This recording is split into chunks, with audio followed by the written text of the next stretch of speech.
গতকালকে স্টেডিয়ামে খেলা দেখতে গেছিল সালাউদ্দিন সাহেব, যিনি কিনা প্রধানমন্ত্রীর পরে সবথেকে সম্মানিত বা সবথেকে পরিচিত ফেস এবং সবথেকে পাওয়ারফুল আপনি বলতেই পারেন, কাজ অনুযায়ী বা তার কাজ দেখেই সেটা বলতেই পারেন।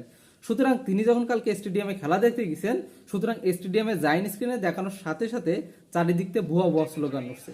সো এটা খুবই খারাপ একটা সিগনিফিকেন্ট বলতে পারেন, খুবই খারাপ একটা সাইন বিএনপির জন্য বা আগামী রাজনীতিতে বিএনপির জন্য।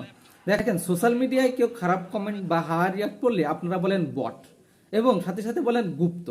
সুতরাং গুপ্ত এবং বট খুবই একটা প্রচলিত ভাষা হয়ে গেছে। সো আপনি যখন প্রত্যক্ষভাবে দেখছেন যে স্টেডিয়ামের এই অবস্থা, তখন এদেরকে কি বলবেন? যখন আপনি এদেরকেও বট বা গুপ্ত বলবেন, সুতরাং সে হাসিনার মতো সে রাজাকার, তুমি কি আমি কে, রাজাকার রাজাকার সেটাও কিন্তু চলে আসবে। বা হাসিনার সময় কিন্তু এমনই হয়েছিল যে মানুষ বলতেই জামাত শিবির, কারণ সবাইকে জামাত শিবির ট্যাগ দেওয়া হতো। সুতরাং এই যে সাইনটা, এটা সামনের রাজনীতিতে খুবই ভয়ঙ্কর। যে রাজনীতি নিয়ে আসছে আওয়ামী লীগ সরকার 17 বছর স্বৈরা শাসনের পর, আর বিএনপি সেই রাজনীতিটা দেখা যাচ্ছে যে পুরা ক্ষমতায় আসা 2 মাসে, মানে আওয়ামী লীগ যে রাজনীতি রেখে গেছে সেখান থেকে রাজনীতি শুরু করছে বিএনপি। সুতরাং এটা খুবই খারাপ দিক। এবং তার থেকে আরো বড় খারাপ দিক যে এনসিপিতে যে পরিমাণে মানুষ, মানে জামাতে ইসলামের সাবেক আমির নিজামীর ছেলেও কি করছে, তিনি এনসিপিতে জয়েন করছে। সে বাংলার বংশধর বা নাম করা যেসব আছে, অভিনেত্রী আছে, কম বেশি সবাই পরিচিত ফেস এনসিপিতে যোগ দিচ্ছে, এমনকি বিএনপির অনেক হেভিওয়েট নেতারাও। সুতরাং এনসিপি কে নিয়ে রাষ্ট্রের ভিতরে বৃহৎ একটা মহল কাজ করছে। আগামীতে এনসিপি কে ক্ষমতায় আনার জন্য মনে হয় এটা বৃহৎ একটা বড় পরিকল্পনা।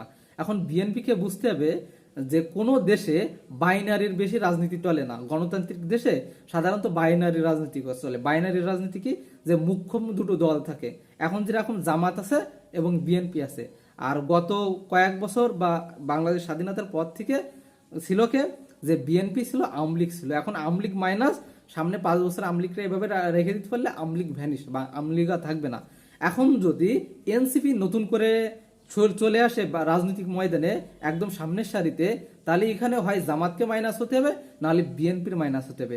সুতরাং বিএনপি যে পারিবারিক তন্ত্রের রাজনীতি, এটা বিশাল বড় একটা ন্যারেটিভ তৈরি করছে এনসিপি। সুতরাং এখানে বিএনপির রাজনীতি শেষ হয়ে যাওয়ার সম্ভাবনা আছে, বা বিএনপি যে ধরনের রাজনীতি করছে বা মানুষ যেভাবে মানুষের পাল বসছে না, মানুষ যেভাবে তাদেরকে এইভাবে স্টেডিয়ামে যেখানে সেখানে মানে রিয়াকশন দিচ্ছে।